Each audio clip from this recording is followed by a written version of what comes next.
The year's 1981, and we're in Skidmore, Missouri. Population 255. Everybody knows everybody, and everybody is afraid of Ken McElroy.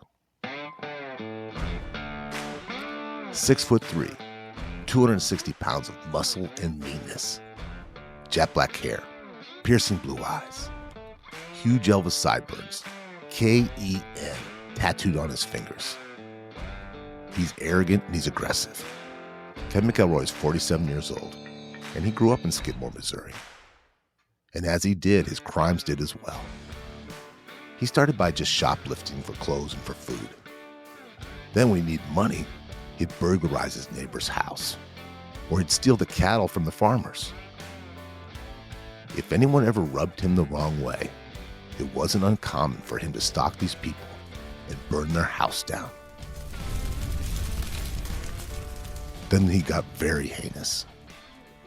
He raped a 12-year-old girl repeatedly. And when he was about to get turned into the police and go to prison, he forced the parents to sign consent that they could become married. Then his daughter was accused of shoplifting candy from a local store. Ken went there and tried to murder the man and shot him in the neck. In total, Ken McElroy had been charged with 37 felonies, and only one had stuck. The people in Skidmore were being held hostage by one man. The legal system had certainly failed the people of the town. And on July 10th, 1981, that all changed. Ken was drinking midday at the D&G Tavern. The tavern owner hated when McElroy came in because every other single customer would flee. Ken drank his fill and finally stumbled out to his beat-up Chevy truck, six-pack in hand, young bride in tow. They hopped into the truck. Odd that in such a tiny community, 50 people were on the street that day. And multiple gunmen opened up fire on Ken McElroy, killing him and pulling his young lady to safety. 50 witnesses in a town where everyone knows everyone, and no one saw a thing. You're listening to The Re-Engineered You. This is a podcast about self-empowerment and all the myths, lies, and misconceptions we tell ourselves. Then we use science and history to bust those myths and re-engineer a better you. I'm your host, Todd Laments, the extrovert. And I'm the writer, researcher, and introvert, Joe Anthony, whose job it is to dig through the outer layer of no-duh on the internet. Okay, so we can't start this episode without talking about a country western song that hit the top billboards a couple of years ago. Have you heard Jason Aldeen's song, Try That in a Small Town? First of all, you can't say country western at your age bracket, okay? That is an old, and I know you're an old soul. It's just country, okay? It's just country. Okay. But I have heard that. So that was a very controversial song because it was about, the protesting, right? Yeah. Well, if you listen to the lyrics, it doesn't have much about the protests. Like it's like, we cannot play that song. We will get sued.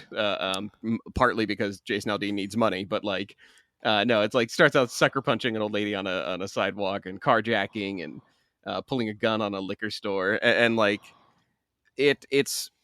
But when he released the video, controversially, he had videos of different protests, political protests, like he had Black Lives Matter and a couple other protests going on in the background, as if they were the same as a carjacking or something like that.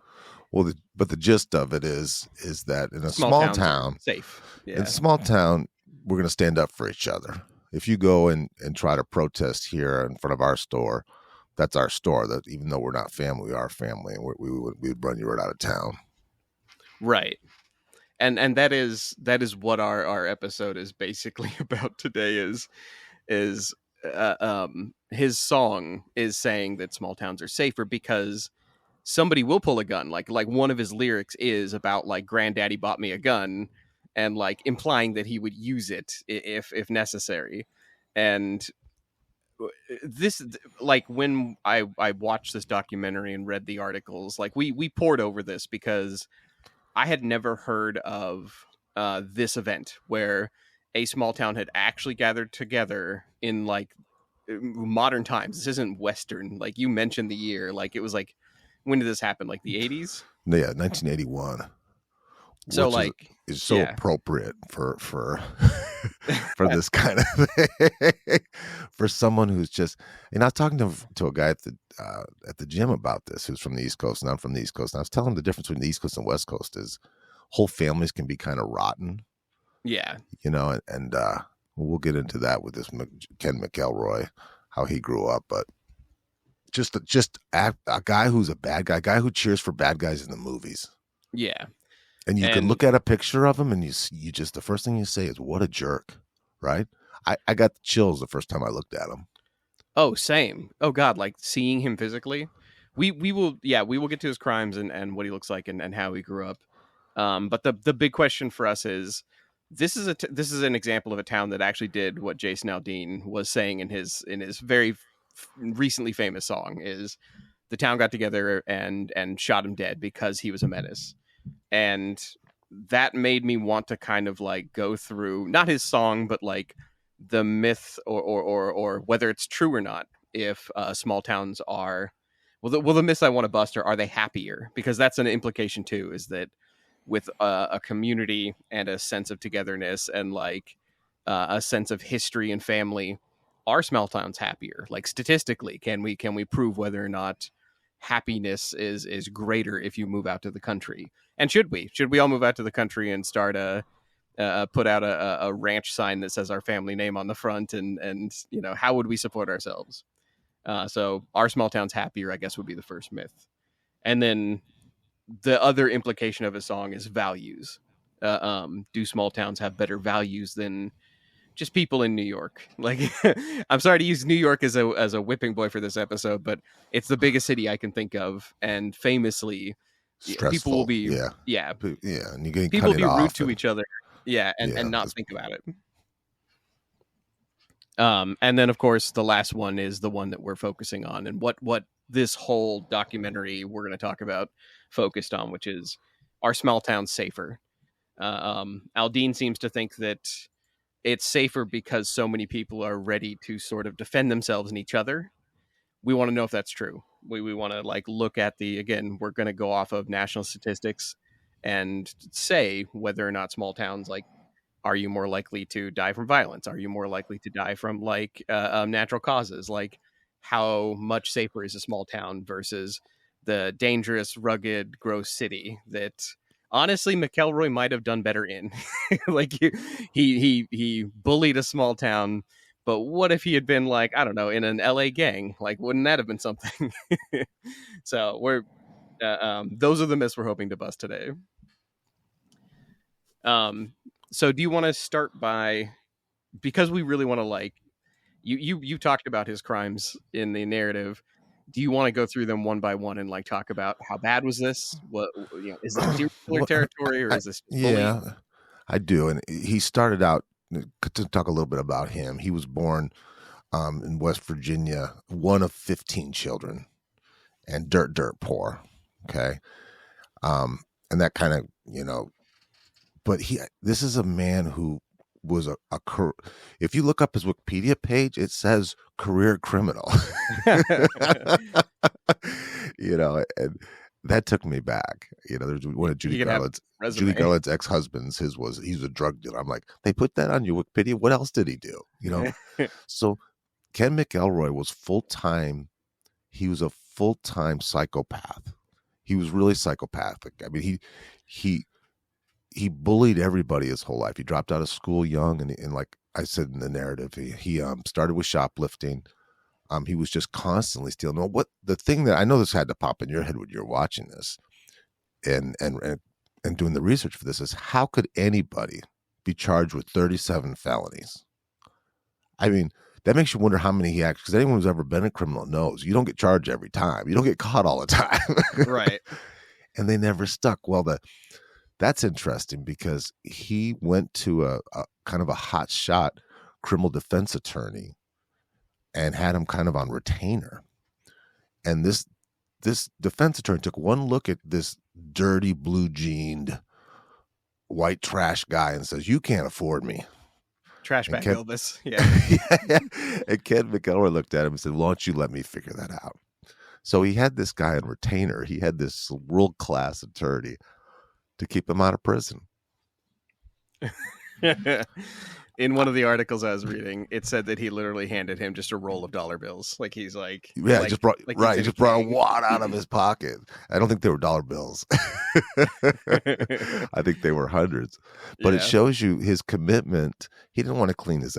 He didn't care what people thought about him. I got the sense that he hated, since we're talking about his early sort of like crimes and stuff, I got a sense he really, really, really disliked community as a whole. Like not just people, like because he grew up so poor and with like, you know, so young in the family, like number 14 out of 15, was it? Like sibling wise? Yeah. He just seemed to think everybody was constantly looking down on him. And that's something his wife said too. And I'm just like, it's hard. I'm trying to justify why somebody I was was going going to to a say, lawyer. I think when we do that, he was born poor, so that's okay. But he had 13, 14 other siblings who didn't take that same, Yeah. you know. So we are not blaming poverty. Am I getting that right? We're going with he thought the world was looking down on him, so he would just do everyone wrong. What's the smallest town that you grew up in that you remember? And you remember how people talked and treated? The one that I was in long enough to like have it actually have interactions with the public, because I moved around a lot and went to a lot of small towns, probably outside Baker City, which had a pretty small population at the time. What about you? Well, I grew up in Stonington, Maine, and it was an island, and there was 1,000 people. And what I tell people about that today is, if you went there today, nobody locks their doors. Yeah. And I haven't been there in 20 years, but I know that. And I think that McElroy, I would think that there'd be a little bit more tolerance in a small town. I think that there's a lot more acceptance of that's just the way Joe is. Right? Right. And this one just went too far. If he would have just backed off a bit. And when you're robbing and burglarizing people who are like family, I mean, that's not even a school size, 255 people. It's a very personal thing. He gets to you more often. You know, bullies usually have only a few people they pick on. He gets to you more often. You know, it's your turn more often than it would be in a bigger city. That's one of the senses I got from this is people constantly talk about how, like in the city, I've lived in the city far more than I've lived in small towns. In the city, if you carry a gun, it's because you're afraid of generally bad people. In this town, when people started carrying guns, when McElroy was growing up there, they specifically said it's for McElroy. So with sort of the inception of his crimes, rustling, stealing grain, stealing liquor, like all that stuff, what he was doing as a teen, why do you think no one stepped in? Like I'm sure people probably talked to his parents. People probably tried to like correct his behavior, but why don't you think there was like real serious intervention? That's a good question. I don't know. What are your thoughts on that? I'm a very small part of me is like, they probably didn't have the safety nets that a larger town does. They probably didn't have like the kind of resources. Well, that's what I thought about on these 37 felonies. I thought that he's doing this in a place where the legal system is just can't handle that. It's not present. Yeah. Yeah. The prosecutors. Yeah, exactly. The prosecutors just don't have the resources. They don't know what to do about people like this. And I don't think the sheriff's department would know what to do as well. They just don't. It's just too bad. It's like when you get that kid, that ADHD kid that's just so hyperactive. The teachers are just they can't. That kid can't function in their school. Right. Yeah. Did you get to the part about what the sheriff was doing when the town got together to murder him? Yeah, he was a block away waiting. He was right outside the city limits. Like he sat on the line of the city limits, waiting for it to happen. Yeah, So that means it's kind of government sanctioned, right? yeah. They have a phrase for when a police officer allows crime to happen because they believe it's morally justified, even though it's outside the law. He was the one. Color of law. That's it. Go He ahead. was the one that was visibly upset that it happened, though. And I Yeah, don't think he was acting. He was horrified. I mean, he was kind of. You could tell he was embarrassed. yeah. And the other townspeople, even though they wouldn't say who did it, and that's. Are we going to get to that? Yeah. Well, let's take a break here to answer some of our questions we've already raised. Some of the questions we've already raised are, I mean, like let's start with the very basic stuff actually, which is, are small towns safer? Because that's kind of we've already implied that maybe they weren't the safety nets or the policing available to stop a McElroy when he was early or young. And we'll get to his major crimes, and we'll get to like the stuff that led to the killing, and we'll get to the killing itself. But we'll start with why didn't he get caught earlier? Why didn't they have mental health? Why why did all of this start as early as it did? And why was a slick lawyer able to sort of like get him out of all of these crimes? Because they're ridiculous. Like some of them, like and by the way, if you the sources we're pulling from, we will link articles in our episode notes. We will also link to a couple of documentaries. The biggest one, there was a cheesy made for TV movie that his kids saw, which is crazy. But the most recent documentary was made a couple of years ago called And Nobody Saw a Thing, or am I getting it right? Yeah. Yeah.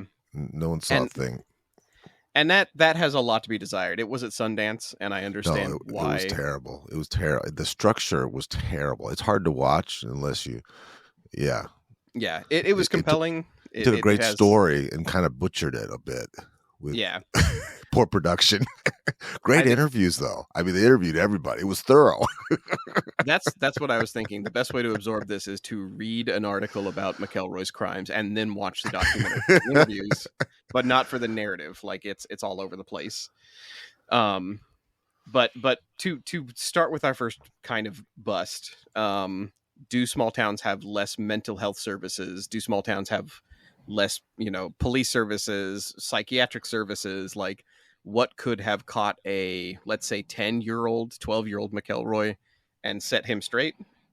Well, the answer most people give is a small town would set him straight at that young age. Somebody would give him a whipping, or some grandmother would put him over their knee with a switch or something. Like what?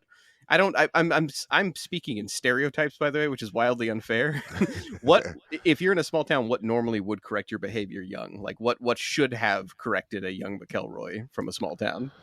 I would think it's discipline, right? Yeah, send him to military. We grew up in a small town. My mom was a school teacher, and she would spank the kids or slap the kids and get thanked by the parents. So it was a tribal, Yeah. A close-knit discipline. Which you can't imagine in Portland if you spank someone else's kid, right? I mean, oh God, no. I don't know. There'd be more protests, right?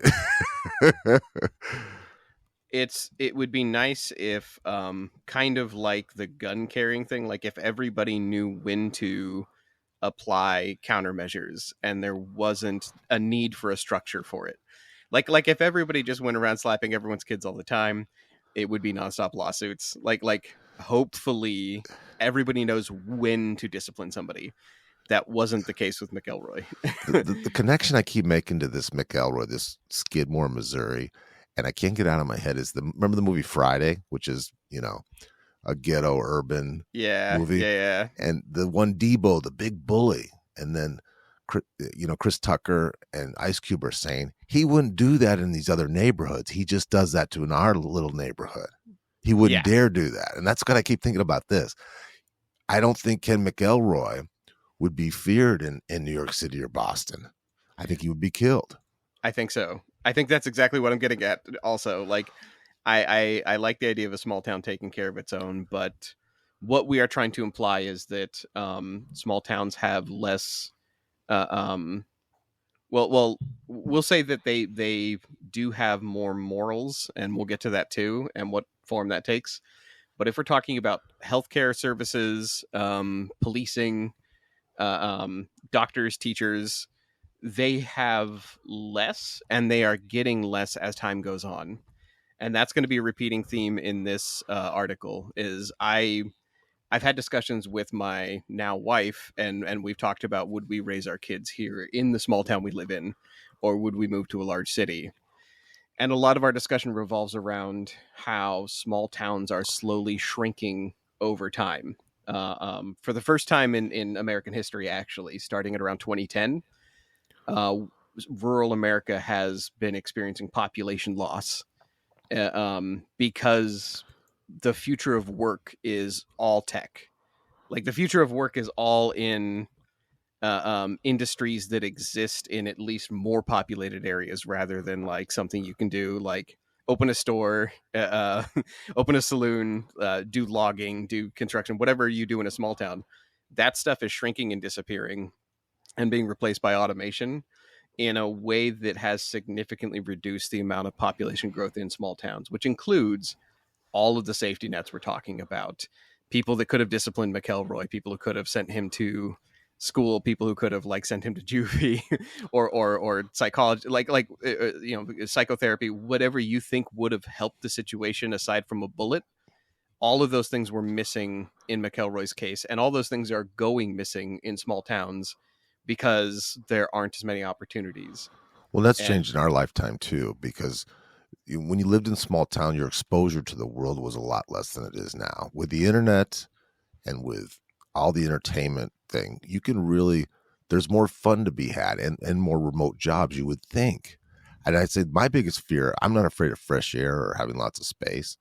It seems like to be away from all those resources yeah, and making people well-rounded and interesting and, I guess, cultured. right. Exactly. And I would imagine, and I do believe that the growth small towns get, if somebody is living in a small town now and they're shaking their head being like, this is bullshit. Like, our small town has lots of people moving here. In fact, where I am at, in the county I'm in Texas, they've doubled their population in the last 20 years. So like, people who are like, no, small towns are booming right now. They are booming where they are located within driving distance of To a tech big jobs. city. Yeah, we are within driving distance now of one of Elon Musk's factories and like his tech hubs, and like, so it's not that small towns are all disintegrating. They are almost like a network of we'll call them what is it, within drivable distance of good remote work. So most Yeah. of these small towns, people are doing remote work, but And they that's have why, to do it within an hour's drive of a tech hub. because they have to check in from time to time. And that is Exactly. the thing. When you look at cities' population, it's very deceiving because the suburbs are a big part of it, or their lack of suburbs. But the ones that do have them, it's Right. So the true small towns, like the McElroy, the 250 was the population here, I think. 255. The small And towns that I mentioned, and it still is. yeah. There's like a record number of, like, if we're, when I was living in Oregon, there's a record number of ghost towns and towns that have been fully abandoned, especially after like wildfires and stuff. Did But you it just was, refer to it as a McElroy town, as the town? I think you did. I think did, that was yeah. a slip. a McElroy And that's town. exactly how he felt. Yeah. Well, that's so if the lack of safety nets are there, and if there are less opportunities, then less professional people who could have provided a safety net will show up. It's not like the government sends you a doctor, a psychologist, and a good sheriff and some good teacher. Like, nobody assigns these kinds of professionals to a town.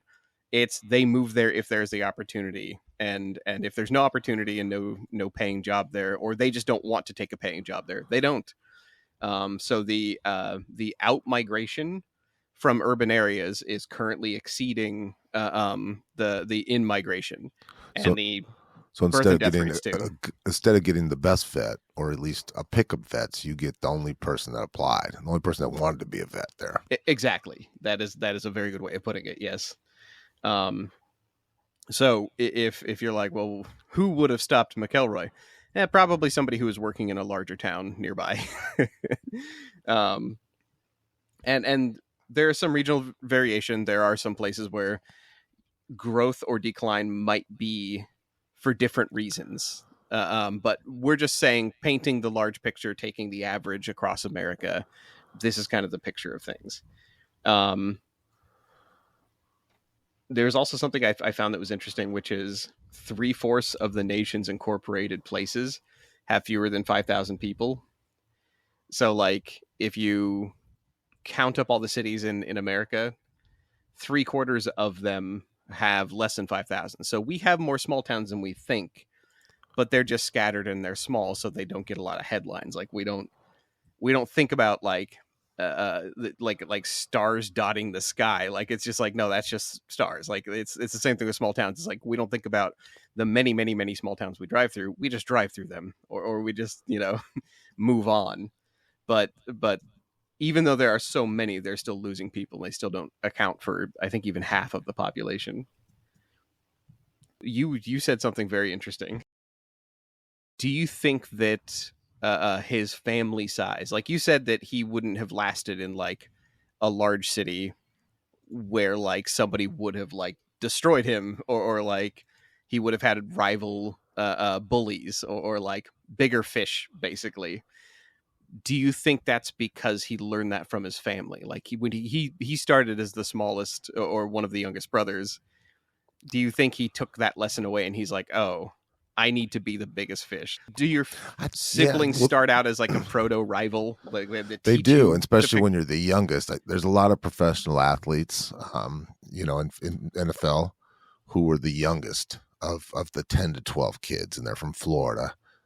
And they just have a certain toughness, a little street toughness about them. I kind of think when you're that poor and you're the 15th to 16 children like McElroy was, there was you have the scarcity mindset, but there's just not enough. I think what's funny is this shows more of his character. He had 10 children with different women. He had 10 children with different women. He had 10 children, which scares the shit out of me, because they're not dead. They're out here running the streets. You probably met them. You probably worked with some of them. He's like Genghis Khan. Can you imagine? Because they were raised in that environment, in that DNA. Later in the documentary, I know I messaged you like halfway through, and I was like, don't watch beyond this episode. It's not even about him. There are parts in the last episode where they interview several of his children and one of his grandchildren. Some of them seem settled, or at least emotionally secure enough to put together a couple sentences, but I'm gonna go out on a limb and say that like they don't seem like good neighbors. Like, yeah. I think the interviews with his quote unquote his wife, like the one that he married when she was 12 or 14, the interviews with her are the scariest and the worst, because they're interviewing her as an adult, and she is defending him tooth and nail like a cult follower. Like he literally groomed her from, childhood. Yeah, and she's not the most sophisticated person, and you feel really sorry for her. Yeah, And the documentary tries to make her seem like the documentary tries to make you, take both sides briefly for dramatic effect. It's like, oh, what if McElroy wasn't a bad guy? What if this was just a town overreacting, or they had a barn fire and they blamed it on McElroy because it was easier than blaming faulty wiring? And she says that. But then she also turns around and says he never did anything to anyone ever. Like, and it's like, whoa. No, he literally shot 2 people, like, with witnesses, like, and you were there. He did nothing. Yeah. Yeah. And you were there. Yeah. He did things to you when you were 12, that is not appropriate. Right. Well, earlier I thought when you started to say mental health, I about stopped you and said, oh no, you're not going to tell me that you can sit Ken McElroy down to talk about his feelings. Oh, no. at his later stage, the only safety net was prisons and like policing and things like that. Early on, I was thinking counseling, like when he was like 10 or 12 or whatever. I said, Joe's going to try to talk to this guy. That's a good way to get punched in the face, Yeah. No, I was the idea is hopefully we can catch young McElroys and we have the safety nets and system to do that. But watching it, it's really hard to like even empathize with the younger members of his family or like his kids or his kids, like because he had so many, and like all of them kind of picked up on his values. All of them were like, one of his sons was like talking about doing crimes, and he was like, "Well, I knew I was going to go to prison because it was going to be like the military. It would teach me what I need to know." And I was like, I understand that mentality, and I know that is like what happens in like poor communities and among people who are like accept that they are going to be in a gangster lifestyle.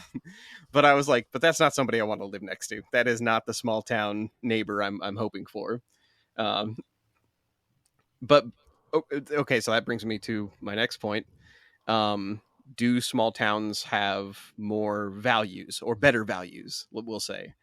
And because you came from a small town, I can say from my time in small towns, like I mentioned, Baker City, they have, they seem like they have better values.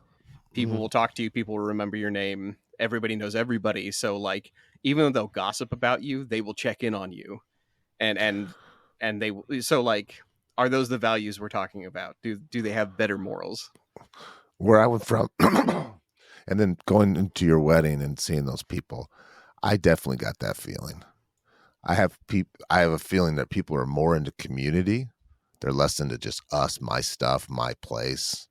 They're more valuable. They're more generous with their time and with their resources, which to me says better values. You always think of the small town, everyone being on church on Sunday and it being kind of like a social event. But I think there's just a certain standard for how you treat people, that you check on people. It's just like you said, the little stuff, that you're polite. And one thing you'll notice about small towns is the kids will talk to adults. They'll look them in the eyes, and adults will respect children, which I think is a sign of good values. Right. I have had so many thoughts about this. I have a suspicion that we've talked about the Dunbar number, the how many people you can have in your head and think of them as people at one time. 140, 120, something like that. Yeah, 150 is the general amount that people say. And I've wondered, because I've read articles defending the behavior of New Yorkers, the idea that like they're rude. Like a New Yorker will not make eye contact with you if they enter the lobby and you're standing behind the desk. They'll walk past you, like they'll avert eye contact. They'll avoid looking at homeless people. They'll rudely, they won't hold the door open if they're going into the shop in front of you. But I've read articles saying that like it's literally because if they acknowledge everybody as people around them, their brain would explode. The human mind is not built for being around that many people all at once all the time.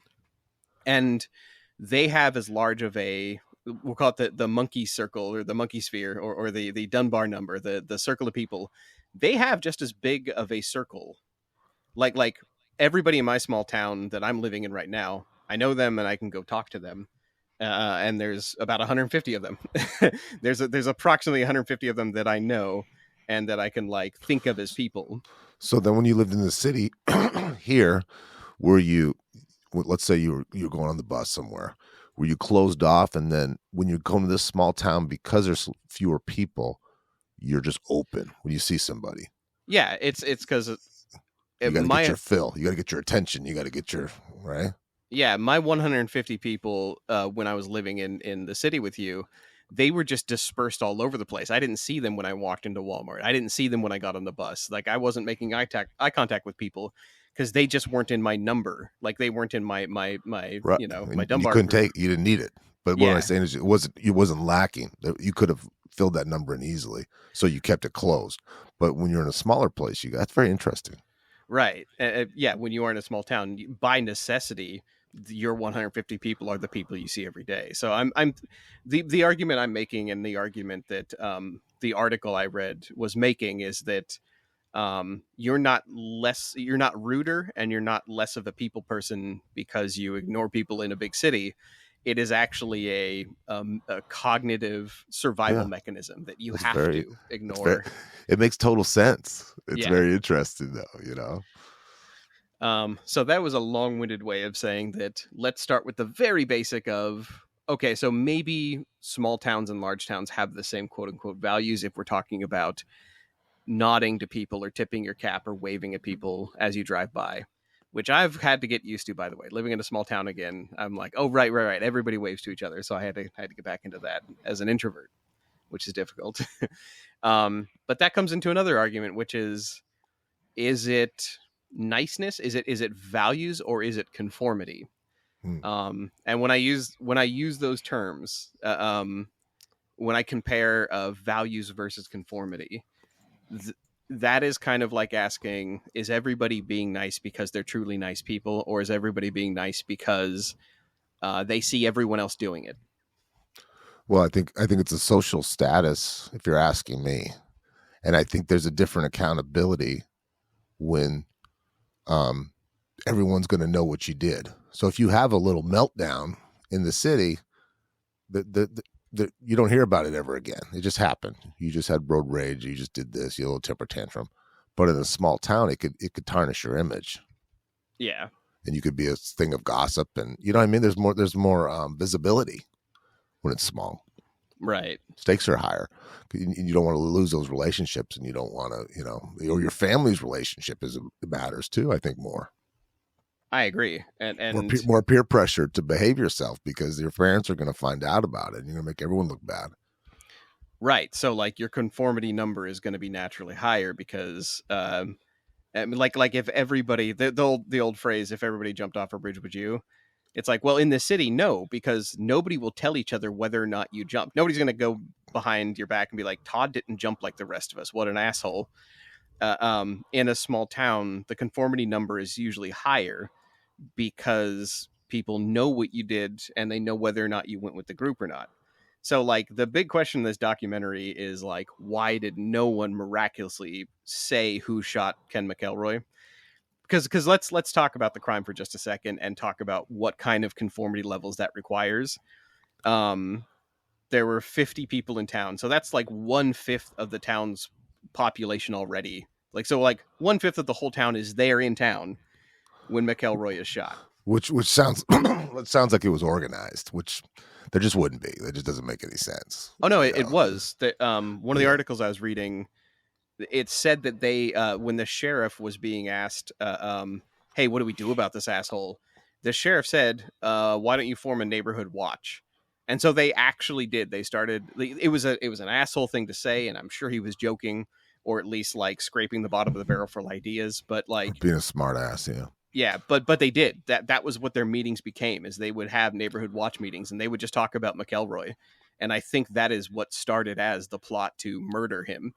But in that meeting scenario, like, think about that. You have 50 people meeting every other week, and they're like, "Wouldn't it be nice if this guy was gone?" That's the definition of conformity. When we talk about like everybody has to agree to one thing, everybody has to agree to jump off the bridge, everybody has to agree to like do something for the good of the community and not speak about it. That's where that starts. How can you get that many people on one side though? See, that's what's weird. I think it. Yeah, And I think that's what that's you're the part saying, where it that- has to happen with a small town. That's what you're saying, right? I mean, that makes sense. You couldn't do that. You couldn't get 50 people to agree on anything in one neighborhood. Yeah. Homeowners can't agree on one thing.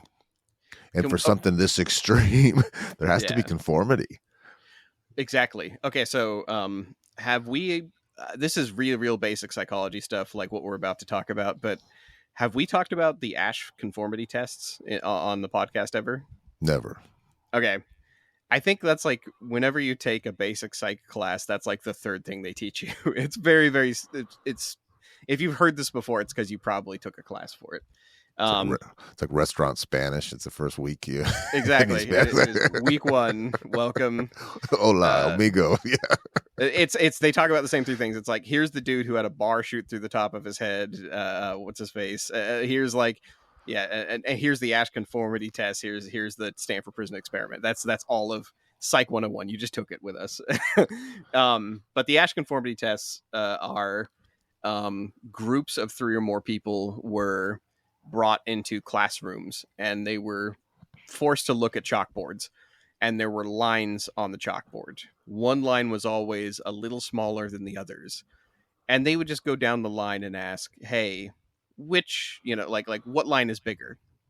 And the trick of it was, most of the people were actors. Usually it was like all but one or all but two, and everybody agrees, like wholeheartedly agrees, the smaller line is actually the same size. Even though it's very obviously not. Like if you look at the original tests, it's like, no, anybody with a set of eyes can see that one line is small. But everyone gives the wrong answer purposefully. And it's just to see if the last person in the line will conform. Like if they'll say, yeah, I agree with everybody else. Just shut up. Just don't talk to me. Yeah, it's the same size. I don't want to argue this shit. This is stupid. And that's kind of like, it's been repeated infinitely. It's one of the most repeated studies on Earth. And it holds true. If you put a group of people together and most of the people agree on something that's obviously wrong, the last person will usually just go with the flow. Or the last couple people.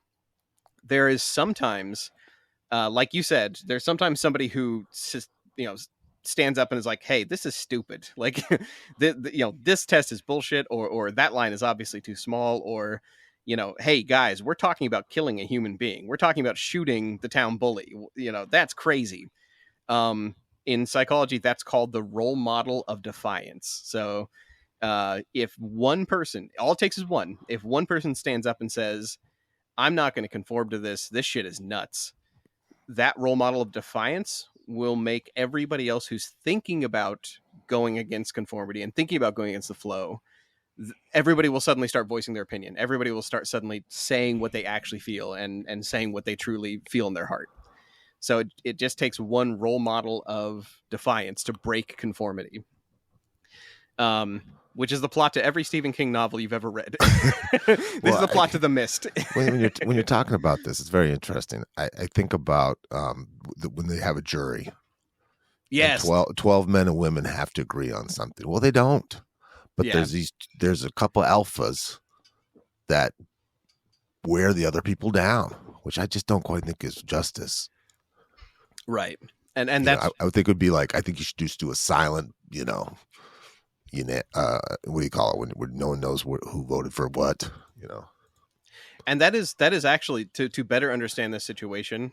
The documentary tries to manufacture all this drama with like, how could, all these good people with good morals, how could they all agree to kill somebody? It's like, think of it more like a jury. They've been stuck with McElroy for 20 years or 30 or whatever. Like he did not die young. He was in his middle age. Think about what that would be like, almost practically being like you're at these town meetings or these neighborhood watch meetings. It is like a jury room. It is like everybody has to gather together. That he has a slick, like crooked lawyer who will get him off from anything. That the sheriff will do nothing whatsoever. Like, you're not going to get police help. So like, it is like a jury room. Everybody has to meet there every week until you come up with the wrong decision unanimously. And you might not feel he needs to be killed, but then and I'm talking some of the things where he would follow people around, park in front of their house for days. Yeah. It was scary. And I just think, what would you do? He'll he'll try to run your kid over on his way to school. I mean, it's just horrible, and it won't stop. And he'll obsess on. So when it's your turn, it's just got to be a frightening thing, and the police just can't help you. Did you watch? Okay, do you watch the show The Bear? No, I've not seen it. He told me it's like Netflix. Big hit. Big hit. It's very funny. It's a comedy drama. There's a character in it played by John Cena, who's like a schmuck vacuum cleaner. Like he cleans restaurants, but like jokingly, everybody in the neighborhood knows him because he will do something called haunting somebody. He calls it haunting. It's not pranking.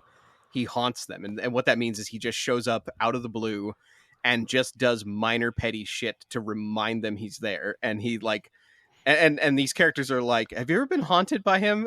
Like John Cena, have you ever been haunted by John? And another character's like, oh yeah, he haunted me for a year. It was terrifying. And they're like, what do you do? And he's like, nothing much. Like, so Right. imagine that, but worse. Like McElroy would show up and haunt you, and it would last for months and months and months. And sometimes like there's no safety. He's usually at your house. He has been known to burn people's barns and houses down if he really gets angry at you. And he's erratic. So like, yeah, no, I would move. Like that would be enough to get me to leave or to carry a gun nonstop. Like that would, yeah. Just imagine somebody doing that to you and having the whole having the whole community understand that situation. Most of them have been in it at some point. And if you stand up to him, it's going to get worse. And you know that. Yeah. God, what? Okay. So, do you want to talk about how he got his wife? Well, yeah, he was 37 years old and she was 12. And that's when he met her. So I don't know if the listeners are going to believe this part because I didn't. But like when we say that he got a 12-year-old wife when he met her, the way it worked, as far as I can understand it from everything I read, and please correct me if I'm like getting this wrong. Did you get to the part where like he ran the school bus off the road or like honked at them and like pulled them over like a cop? Yeah, like Boys in the Hood. Like yeah. Like I see something I like on there. I mean, it's just so disgusting. He was like 20 years older than her. She's entering basically junior high, and he's like talking to her and like trying to date her, quote unquote. And he would do, I mean, like if you're, the only way I can see this mentally is like, put yourselves in her shoes. You've watched like, Grease or like Rebel Without a Cause or something, and you're like, yeah, that's attractive. A fat Elvis in a vehicle honking at me. What a rebel. And then they like pull your school bus over and like yell at you to get off the bus and come joyriding with them in a very, very, very twisted way. I can see that being appealing. But at some point, rational minds did win out. Like him honking and pulling over a goddamn school bus. Like at some point, the parents were like, no, this is madness. Stay away from him. And then he absconded with her. He stole her at some point. And to make it to where like the parents basically got her to admit that it was rape, that like them having any sort of sexual relationship was just out and out rape, and that this is not romantic, it is madness and it is grooming, and it's all the worst things you can think of. And his answer was he took her, he absconded with her and got married to her. Or did he start the threats first? I don't remember how that happened. Yeah, it was just assault, and I guess the grooming, or is that grooming or is that courting? This is just so weird.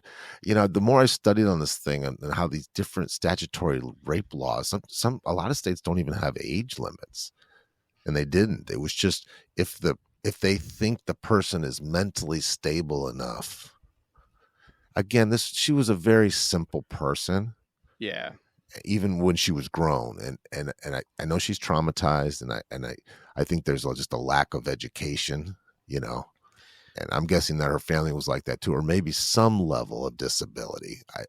Did you get that from her too? That she's on the spectrum somewhere?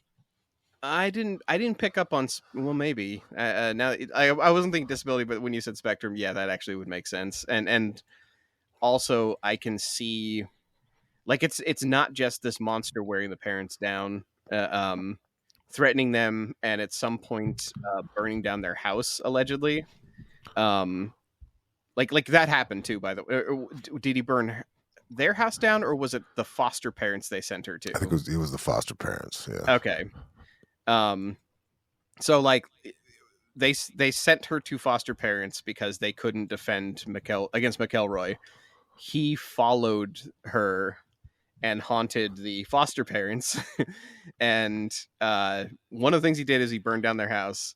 Another thing he did was he told them, like, because the foster parents had another child. They had a biological daughter, and he told them that he knows where she goes to school, and that he would take her next unless they gave her back the love of his life, this other child. And he basically, the way he phrased it is, he said he would trade them girl for girl, meaning, if you don't give me back mine, I will take yours, and holding her verbally hostage, basically. This is not Neanderthals. This is in 1981. This was not Right. 19. It does feel like I'm talking about the 1800s. All of our history stories, or some uncivilized community, and that's the thing too. How did that not become the thing? Why was that not enough? He's burning down houses. He's trading children like they're, yeah, livestock. How can that be not against some kind of Missouri law? Well, the FBI, somebody, Well, that's how it happened. Is he consulted his lawyer, his crooked lawyer, and found out that if the parents signed a waiver to let her marry him, she could not testify against him, and she was the only witness to everything that he had done. So that's how it happened. Is he got the parents to sign by basically threat, and then this lawyer was a scum bucket with a cat, and that's the nicest thing I could say about it.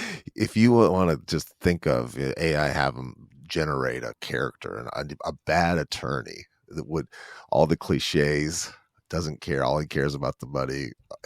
This is the guy. Well, let's get to, because we're now at basically the part where he marries her, and then his next biggest crimes that were, like, I could find on his rap sheet, because he did so many, but the ones where people started actually, like, not getting concerned, but the ones where people started fighting back is when he started shooting people. One of the townsfolk in the documentary said that he never intimidated somebody without having a gun in his hand first. Like, he always used guns to, like, intimidate people. And he did shoot somebody once. He shot one of the fellow farmers for seemingly no reason. He accused another farmer of, like, coming around his property or flirting with his wife or his daughters or something. And they genuinely seemed confused by the allegations. Like, it didn't feel to me like that was probable or even likely. Right. He shot him in the stomach. He just shot him in the stomach, and it was excruciating pain. Right. Shot him in the stomach with birdshot. At some point, he shot. You mentioned that he shot a store clerk. A 70-year-old store owner. Yeah. So a local, a business owner which is a big shot in a town that small. The one store, right? Right, exactly. Where you get all your resources, And I will say that my experience in small towns is people do respect the elderly, at least. Well, you're pillars talk of the community. Yeah. Are you going to talk about, so the one about getting shot with the bird shot in the stomach? This guy was just kind of floored that he had done something to this guy. Yeah. He said, "How dare you?" And then he was just, before he could even protect himself or even probably understand what was going on. What I gather from that is, like, the guy stumbled to the hospital and reported on Elroy, but because McElroy, there were no witnesses that time, right? Am I correct in that? Like, yes. The reason why the lawyer was just him and him. Yeah. And that was the same logic as the store owner. Is he paid a couple of kids that were on the corner to go elsewhere. He's like, go to the arcade, and, like, so far, like, in movies, like, this is really movie logic. It's like, well, it's just your word against mine, and or all. Yeah, but in real life, that's not how it works. You don't need multiple people to see something to charge somebody. Right. That's not normal. But his lawyer got him off, so, like, I know we're sort of, like, veering all over the road as far as, like, our myths go, but to because we're getting into our third one, I want to kind of, like, recover a little bit. Are people who grow up in a small town happier? I'm gonna say probably not, because there's no safety. There's less safety nets, less professionals willing to work in your town, and small towns are shrinking.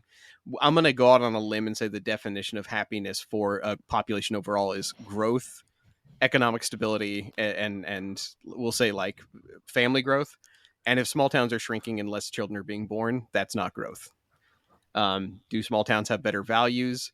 They probably have better values simply because they have a better rate of conformity, where more people will look you in the eye and say hi, but also more people are willing to gather together and make the wrong decision because of just statistics about conformity.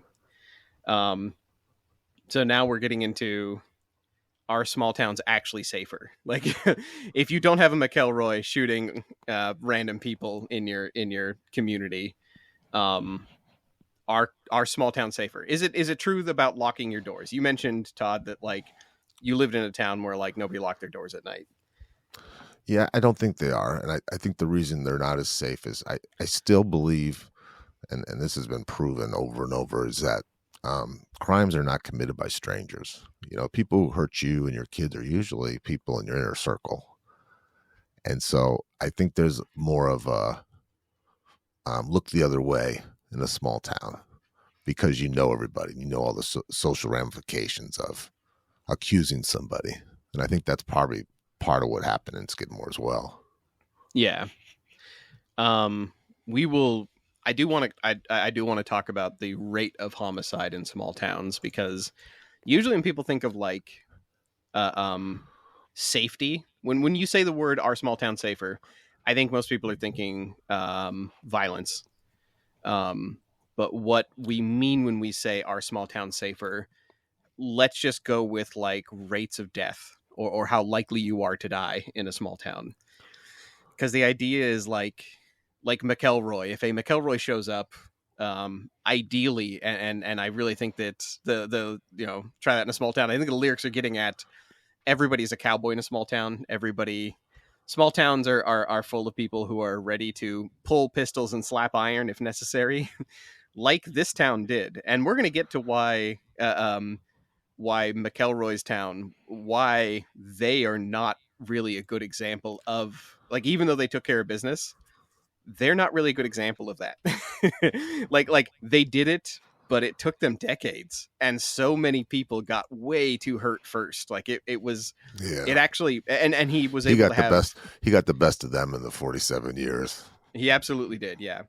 So yeah, try that in a small town. It's like, try that in a small town. The lyric should have been, try that in a small town. Over the course of several decades, we will eventually get around to it. It's just not as catchy, right? Right. Yeah. But let's talk, if we're talking our small town safer, let's start with just health. Disease from heart disease and cancer and COVID are all higher in rural areas.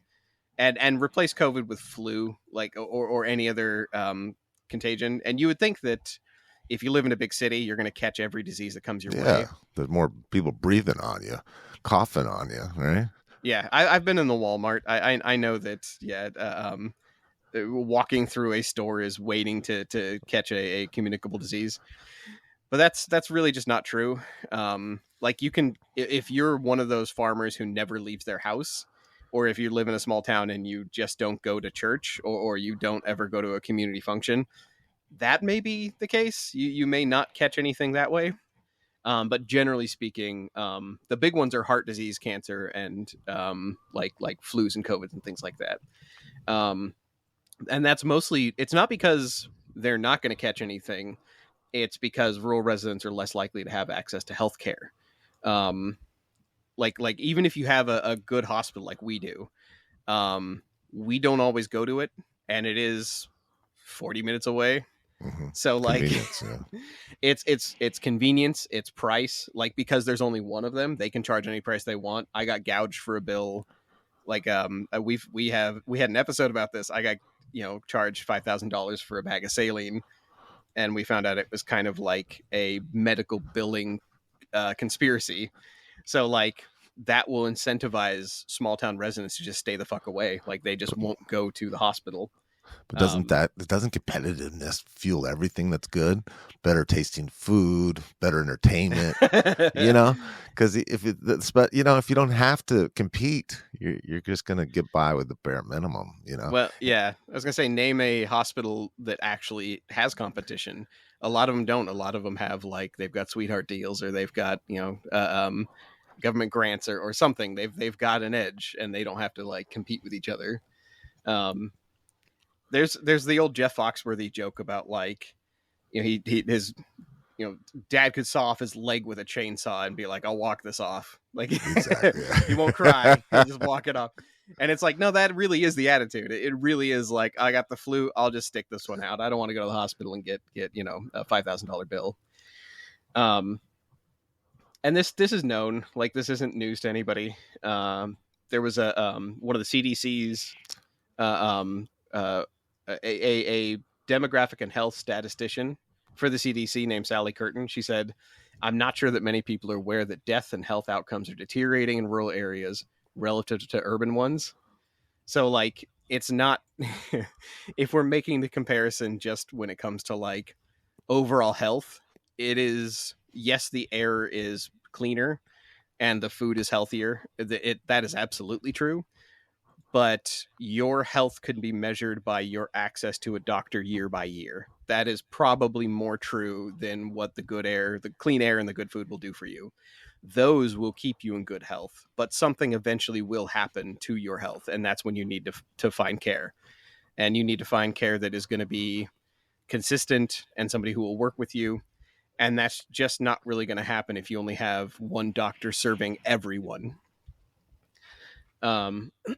So then we get to like the big ones people think about when you say safety, the ones that are actually in the news.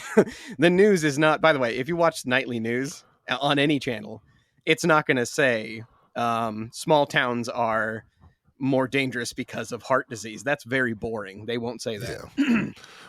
We're talking serial killers here is what we want to talk about. Yeah. We want to talk about guns, cars, and drowning.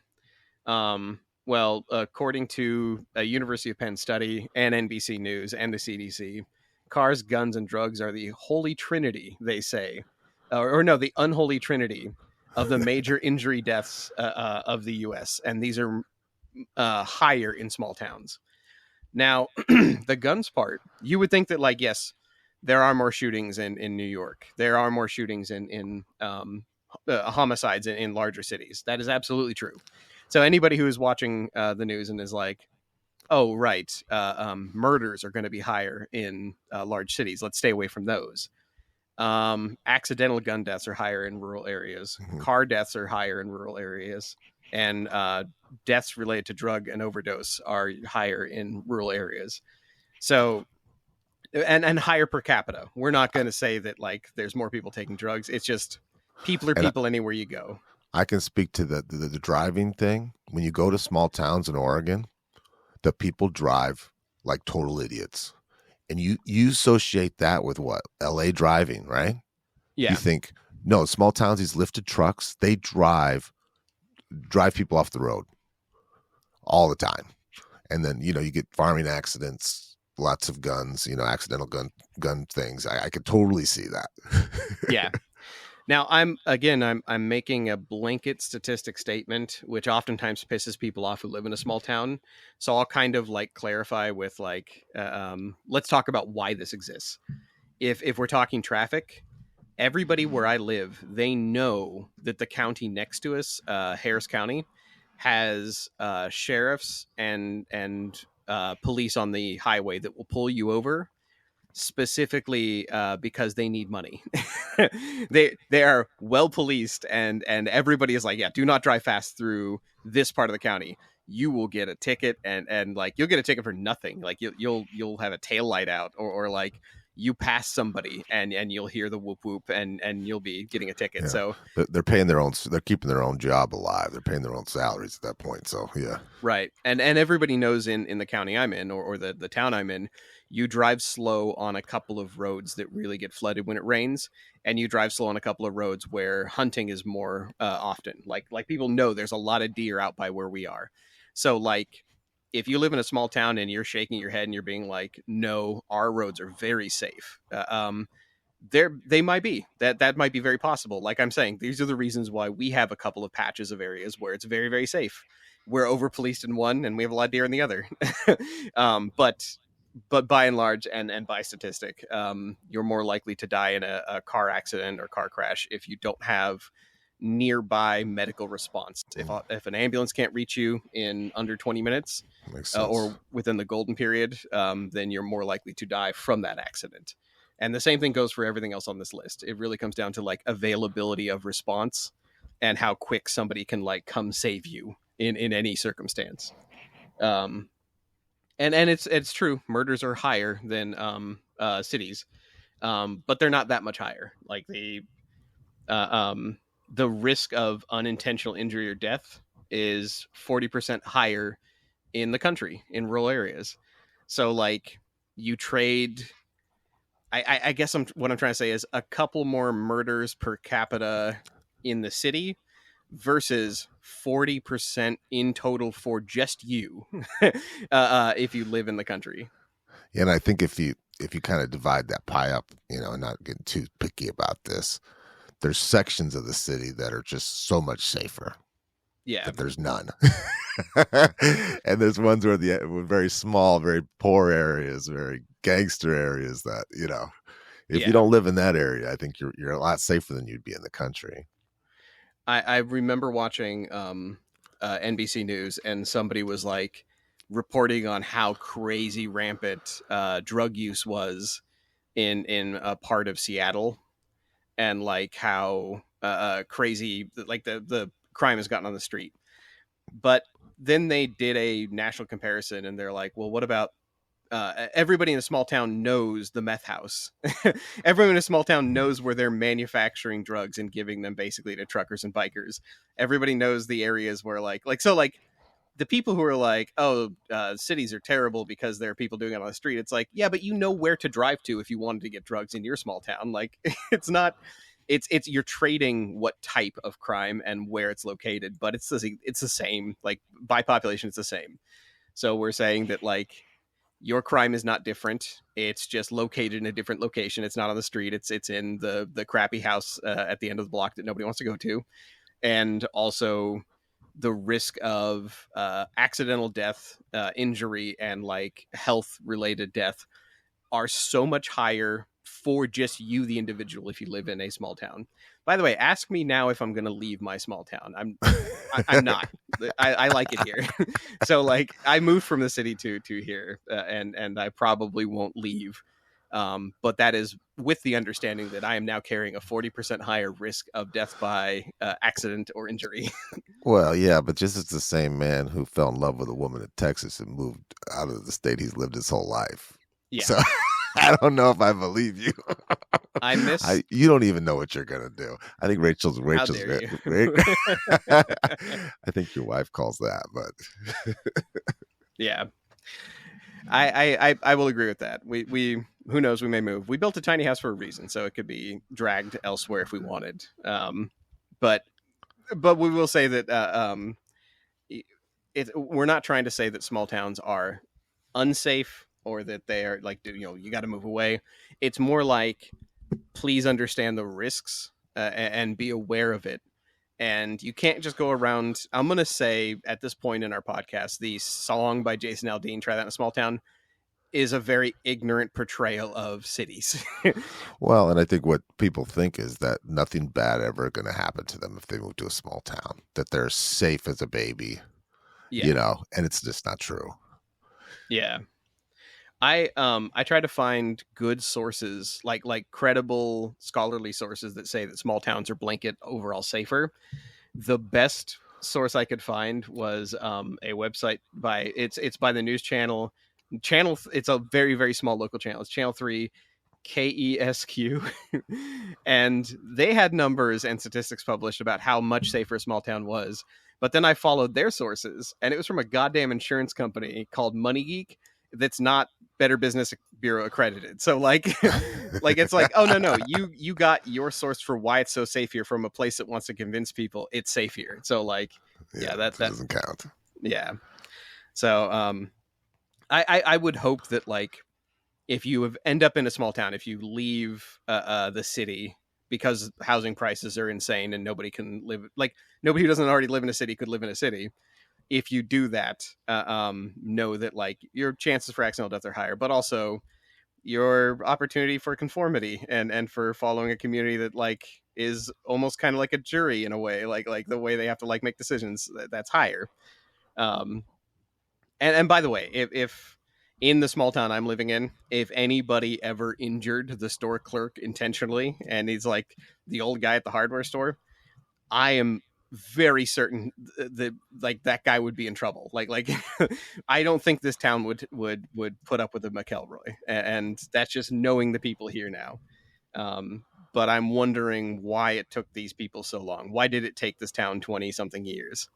Um, did you get a sense that the people like when you heard the townspeople talk and converse, one of them was an outsider who moved there and was like a Green Beret or something, but the Hmm. rest of them seemed pretty passive. Like I'm like, I can get why it took them so long to get around to killing McElroy because they all seemed like too friendly, maybe. They seemed either passive or a couple of them seemed arrogant about that's what you get. There was some, I got some good old boy feeling, and not just from the Green Beret, but some of the other ones. So it was kind of hard to tell, you know. And I know that the documentary was so poorly produced. I know they didn't do that on purpose. After he shot the store clerk, how did you feel this could have gone? Like, because I went into it knowing from the article headlines that they shot him, that they killed McElroy, but did you think it was going to go the way it was going to go? No, I think what the final straw was even though he got convicted of that shooting of the 70-year-old clerk and he shot him in the neck, he appealed it and got off. Yeah. So I think that was it. I think when he finally got so you'd be like, oh, good, okay, there's finally going to be justice. It's a little late, but now he even got off on that. Yeah, he appealed it down. Like I don't think he got fully. No, he off. didn't get 100% off, but he wasn't going to do time for it wasn't attempted murder. It was like attempted manslaughter. Or something yeah, like that. and it was going to be a slap on the wrist for how serious this was. Yeah, and he was back drinking in the bar the next day. Yeah, I mean, yeah. Not exactly a guy who cares about his work record, you know what I mean? Yeah. After watching the documentary, I went into it when they started introducing members of the community, and I started having theories about who was the one that actually killed him. But after watching it and after hearing the interviews, I actually don't have a clue. And then one of the guys there is like, he says that the person who actually got McElroy is gone, like he's dead. Like so a lot of the older people, even back then in the 80s, it was the olds that actually did the shooting or like that landed the shot. So when they gathered around, by the way, like when like Todd said earlier, McElroy left the bar. His wife was with him. At this point, she's an adult physically, if not mentally. They get in the truck, and then the townsfolk surround them. Do you remember how many shooters there were? Because I was unclear on that. I was unclear on that too. They said that there was definitely with the body there were multiple weapons. Yeah. So they think there was either 2 or 3 shooters. And I think it's interesting that they pulled her out. And I guess she didn't seem very grateful. She felt like she was traumatized, and I'm sure it is to see, you're with someone, you get shot up.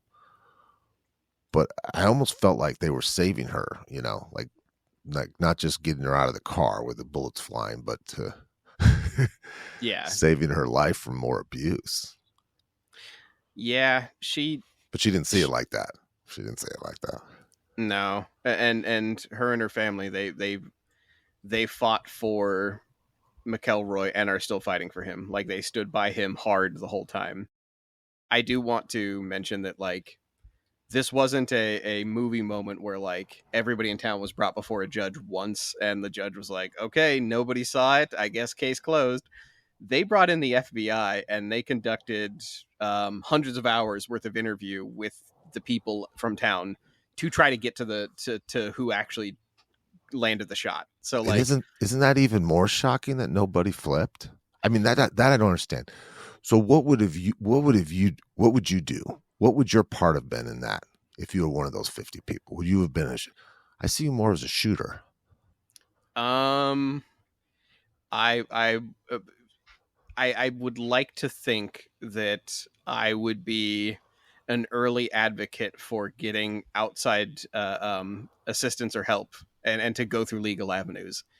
But in the end, if you tell me hypothetically, like these town people felt, as somebody who is proficient online and living in the information age today, like I have decades of hindsight. I can look back and say they probably had legal avenues. They probably needed to go to another lawyer from out of town and to investigate their options better. But if you strip that away and you tell me the only option is I either live with a McElroy in my town or kill him, I would side with the townsfolk. I think they did the right thing, given that they did not know they had better options. Joe would have shot him. I've seen Joe walking down the street in Portland, Oregon with a bow and arrow, like Robin Hood.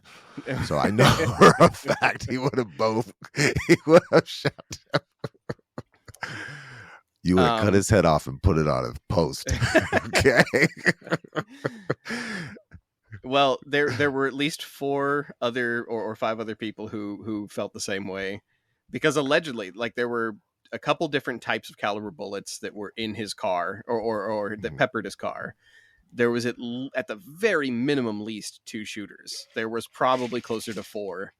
And the one that landed a shot was a very well placed 22 rimfire. So, like, literally, like your cousin's caliber. First gun. Yeah. Yeah, small, like small caliber. Yeah, just a shooting squirrel's gun kind of That thing. is exactly right. Yeah. And somebody landed that in the back of his head and killed McElroy. Why 50 people? Is that because he's such a monster that there's just so much fear? I don't think all 50 were gathered directly around him. There were 50 people in town that day, and a lot of them were gathered around, but the estimates are closer to like 26, I think, was what the FBI landed on. Like, when they started questioning people who were directly on the scene, it was something like in the neighborhood of 25, 26. It's still a lot. And none of them talked. Like literally the ones that the people who were there and physically left the bar at the time of the shooting, the ones that were being questioned the hardest, what they said is, "Oh, I was looking the other way." Like, they literally had it down to where, what direction were you looking, right or left? And they had coached each other to say, "I was looking right. I wasn't looking left when the shot happened." So, like, they all like were tight-lipped. And I guess according to one of the investigators, they were like, "No, we actually do relatively know who did the shooting. There's just no way we have the evidence to pursue it. Like we couldn't say conclusively, and we could not get a judge to sign off on it, so it just wouldn't happen." Which is, again, level of conformity that is extremely impressive, but also small town. Can we now talk about what the documentary tried to talk about, but I would actually like to get your opinion on? Please. Which is, how can, if small towns have more morality and are people, everybody knows each other, they're more close knit. If there's more morality, how can, quote unquote, good people? That's assuming that you believe in that there are good people. So if you're living in a town full of good people, how do good people justify doing something like killing a person? I think it is a value thing. I think it's small town values are, it's eye for an eye, tooth for a tooth. And if you're going to fight me, I'm going to fight you back. And I think it's just that simple. I think, you know what I mean? Yeah. I think if you do so many things, it's kind of like capital punishment. If you do this many terrible things, you deserve to die. And it's not even a moral thing. You know what I mean? In the documentary, they say that, like, some of the townspeople were really shook. Like, one of the guys drank himself to death after this. Yeah. And they talked about, like, one of the townsfolk just basically, like, their life fell apart, like, after and suspectedly it's because he was one of the people holding the guns. But I'm wondering how much of that is manufactured drama. Yeah, and how could you not justify this it just seems like he's such an extreme case. Yeah. You know what I mean? I can see that like in a hunting accident, right? Right. But I don't know. I mean, people react differently. I think of the Vietnam vets who did terrible things and come back and just can't get things. Yeah. There's a phrase that is probably pretty boring right now in this day and age: cognitive dissonance.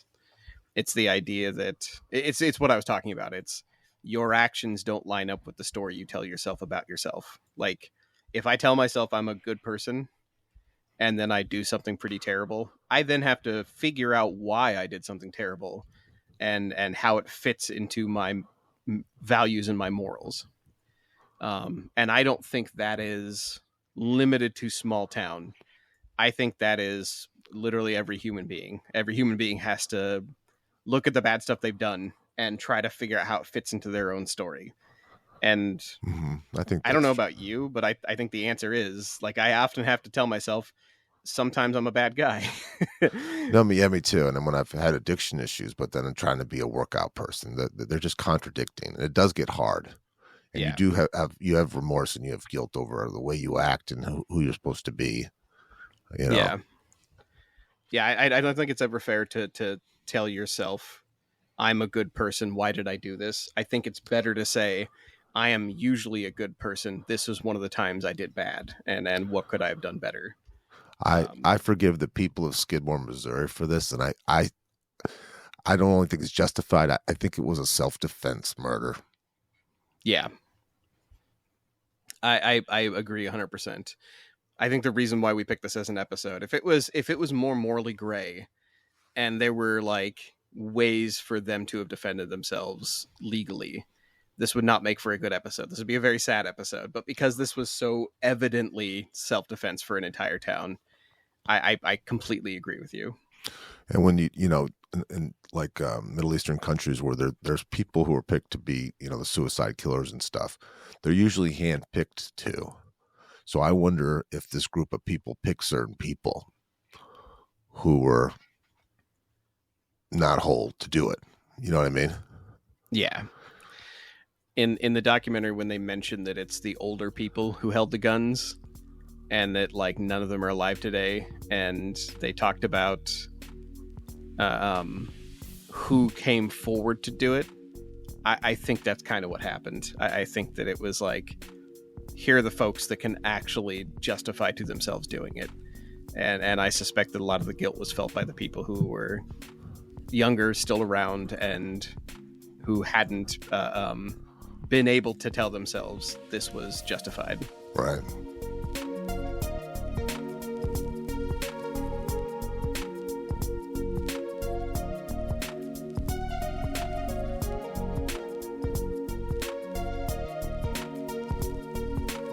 You've been listening to The Reengineered You.